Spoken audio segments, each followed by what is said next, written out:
Well, for those that don't know, my name is KRS One, and we are in New Jersey right now at somewhere around the Front Page Entertainment Group offices, the entertainment company that's managing me right now. Um, the scenery looks kind of grim, but this is the only place I guess we could find to talk. It's so hectic out in the street. So, so what's up? So what is Phone Pitch about? Front Page Entertainment is a concert promotions company and a marketing and promotions company. It's two entirely different entities rolled into one. We believe that good marketing and promotion of any act or an album or of anything like that has to do with concert promotion. When it all comes down to it, people want to see the act perform. So we've interwoven marketing and promotion into concert promotion so that, instead of telling the act to go out to promote their album for free, we say promote your album while you're getting paid. And same people see you. They see you in a better light because you're getting money for being in the place you're being in, and you're marketing and promoting yourself. And we do this with record companies, with promoters that want to promote shows. I think Front Page, the roster gets bigger every day, but right now, to my knowledge, I'm with the company. Channel Live is with the company. Mad Lions with the company, and Fat Joe is also with the company. There's a few other people, but I don't know that I can speak about them. So what is BDP about in 95? Well, BDP I started to rehaul, redo. BDP really is KRS One. I keep the name going as I have since '87. I keep the name going, just because people kind of grew up with it and kind of like it. It sort of means something. BDP really has not yet begun to expand. I had to go through some nasty breakups in the past with BDP because I'm the president of Boogie Down Productions, and I didn't really like what I was seeing within the confines of Boogie Down Productions. So everyone had to go. Took about 2 years, sort things out, and now, although Mad Lion gives BDP a shout out, and so does Channel Live, they're more personal friends than members of Boogie Down Productions. They're more members of Front Page on a whole nother level. BDP, though, has to do an album, has to, get some talent together. One day I'm going to put out a Boogie Down Productions album, which I think should always be live albums. That like the live album that I had put out. To me, that was the last Boogie Down Productions album. And what's coming up next? For me or for Boogie Down Productions? Both. Well, for BDP, there is a live album that might be coming out this summer, or it'll be like an EP or something like that. For KRS One, I'm putting out the new album called KRS One. And it's so weird because a lot of people name their first albums KRS One. Oh, I'm sorry, name their first albums after themselves. But I waited until the seventh album to name that album after myself. I thought it's a poetic twist to everything. And how far is the album down? Well, the album right now is finished. It's just that it's on a whole bunch of DATs, and I didn't get a chance to make myself a cassette yet. But it's finished. We want to do some more work with Premiere. Premiere does some work on the album. Busta Rhymes appears on it. Fat Joe appears on it. DOS Effects appears on the album. Showbiz produces, Diamond D produces.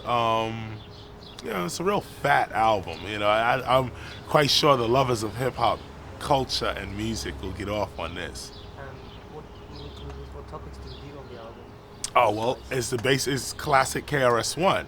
I have a song out right now called "All Yeah," which is from the Black Panther soundtrack, in which for some reason certain radio stations seem to think I'm thinking about killing all white people, which seems to be the dream of every black man, I guess. But I just take it as paranoia. Actually, the record is about a literal devil, the consciousness of destruction and negativity. And I think that's represented by a lot of the political figures we see in our society, which is why I say I'm kind of glad Nixon died. Oh yeah, to point directly at who this record is actually going toward. I just think the record represents, just to get off into our year for 1 minute, it represents the collective consciousness of what people think, as well as it takes you to a metaphysical level where I turn into all of these different figures to manifest as today. People need to hear that, you know. They every day you don't have to be a gangster or a player or a Mac or a comedian or a sex symbol. Some days you need to hear the teacher, and so that's that single, and that's what the album is about. Although my next single is called MCs Act Like They Don't Know, which is a long title, but it's just a song. It's like it's just like a freestyle. Right. But you're still holding the title teacher in 95. Of course. That is what I'm on this planet to do. Intelligence is still the fad in 1995. And intelligence has proven to be stronger, has proven to outlast all forms of other kinds of music, has more respect, more credibility, and is still making the most money.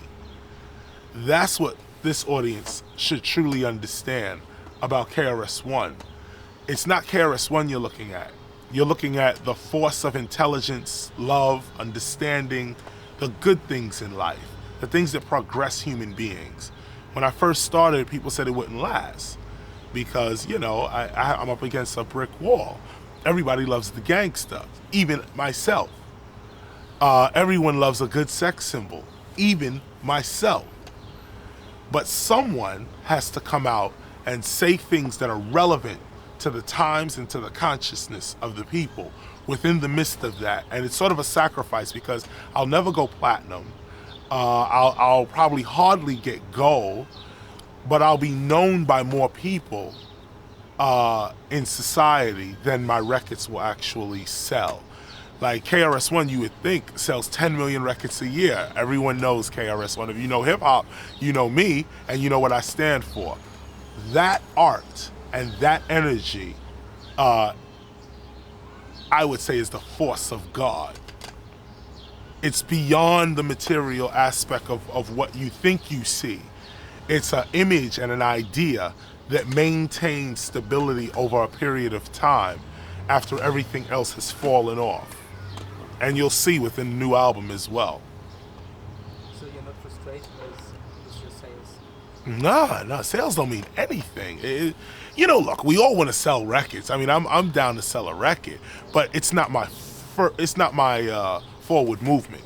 My forward movement is to sell myself in the midst of capitalism. I'm not speaking about philosophy. Well, it is a philosophy. I'm not speaking about spirituality. Capitalism in the sense of its science. Pimps, hoes. You know, you sell yourself. You are the hoe. Where's your pimp? That's capitalism. So in the sense of science and so on, and of the economic system, it's more logical to sell yourself, not the record or the movie or the video. The object is to have several things going on, so you'll never really caught out there with one thing. You know, that's what a lot of rappers need to understand, that they should do more things than just rap. You know, do more things, get a job. There's nothing wrong with getting a job and being a rapper. Nothing wrong with that. People look down and, oh, you heard so-and-so got a job. What are you doing? Still hoping to be a rapper? Still waiting to sell 1 million records? Get a job.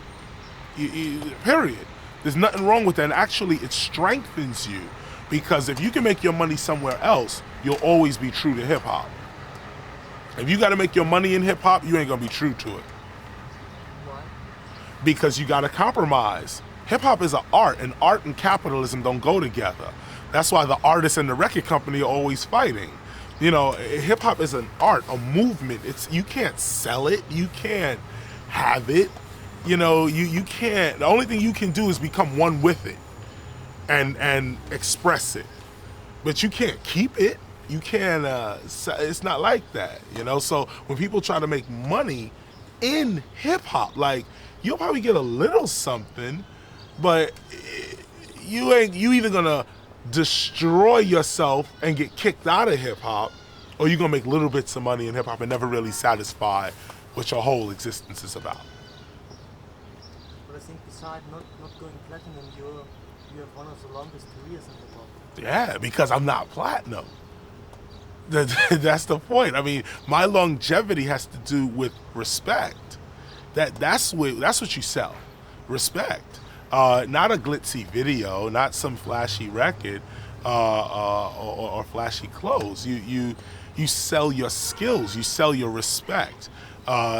So when people buy that, that's not with money. That's something that people take to their heart, and they go on with it. And with that, you can always last. If you're just selling a record, then, you know, sell what you can and get out the business quick, because you're gonna get thrown out. You know, sell what you can, get out and get into something else, because art is art.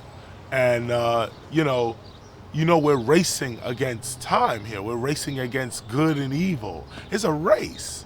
And right now, if evil wins the race in these last days, you will see the destruction of the entire planet. Not the planet itself. The people on society, reality as we know it, will be destroyed completely. But if the good side wins, you will notice people becoming more compassionate and understanding and loving and intelligent toward one another and toward society on a whole. So what do you stand for becomes the question. And if you stand for the things that push humanity forward, the people give you the power to last forever, because they know that's what they need. They're not gonna buy it because they're bad. They're like kids, they gotta eat greens. They're not gonna sit there and say, "Mommy, give me broccoli." You know, they're not gonna, but they will go and run and buy a cake. So with KRS One has to come sometimes with a full course meal. Here's a little cake, here's a little broccoli, here's a little fish, here's a little rice, here's a full course meal. But I can't just serve broccoli. Meaning I can't just constantly, every time you see me, it's, know your culture, understand where you come from. And then at the same time, every time you see me, it can't be, well, man, whatever. All we do is fuck, man. It's, you know, that's candy for the mind.